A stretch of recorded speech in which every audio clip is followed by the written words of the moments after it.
امام اعظم امام ابو حنیفہ رحمۃ اللہ تعالی علیہ کی زندگی کا ایک واقعہ یاد آیا کہ اس دور میں ایک شخص تھا، اس کے پاس بڑی جائیداد تھی اور سونا چاندی کافی مقدار میں موجود تھا۔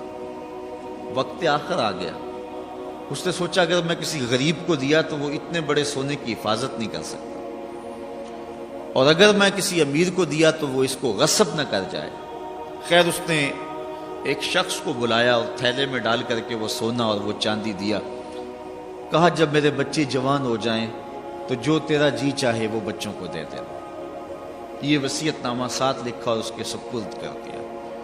عرصہ گزرنے کے بعد جب بچے بلوغت کی دہلیز پہ قدم رکھتے ہیں تو وہ 10-20 لوگوں کو بلاتا ہے اور ان کے باپ کی وصیت پڑھ کے سناتا ہے کہ ان کے باپ نے مجھے یہ سونا اور یہ چاندی دیا تھا اس تھیلے میں ڈال کر کے، اور کہا تھا جب بچے جوان ہو جائیں تو جو تیرا جی چاہے بچوں کو دے دے۔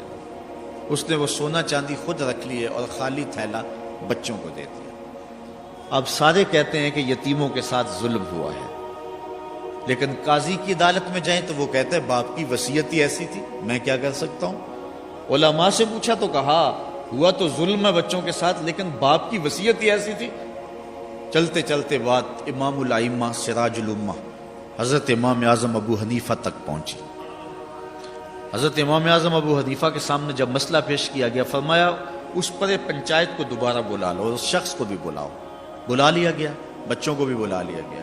کہا ان کے باپ کی نصیحت پڑھو۔ نصیحت پڑھی اس نے کہ مرتے ہوئے ان کے باپ نے مجھے یہ تھیلے میں ڈال کر کے سونا دیا تھا اور کہا تھا کہ جب بچے جوان ہو جائیں تو جو تیرا جی چاہے وہ بچوں کو دے دینا۔ تو میں نے تھیلا ان کو دے دیا ہے اور سونا میں نے خود رکھ لیا ہے۔ تو حضرت امام اعظم فرمانے لگے کہ وصیت دوبارہ پڑھو نا۔ اس نے وصیت دوبارہ پڑھی تو اس نے کہا جی ان کے باپ نے مجھے کہا تھا کہ جب بچے جوان ہو جائیں تو جو تیرا جی چاہے وہ بچوں کو دے دینا۔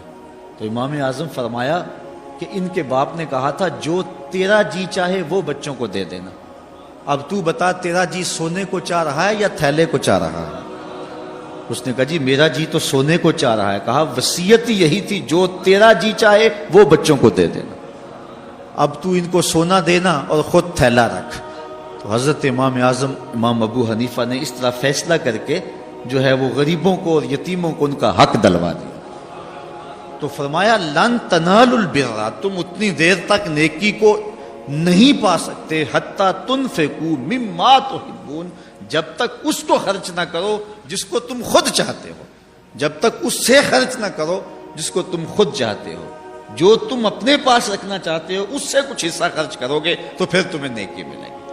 اگر بچا کھچا اور جو قابل نہیں تمہارے استعمال کے رہا وہ اگر خرچ کر دیا تو اس سے کسی کو فائدہ ہوگا، چلو نیکی بھی تمہیں مل جائے گی، لیکن نیکی کی حقیقت اس وقت نصیب ہوگی جب تک تم اس مال سے خرچ نہیں کرو گے جس مال کو تم اپنے لیے پسند کرتے ہو۔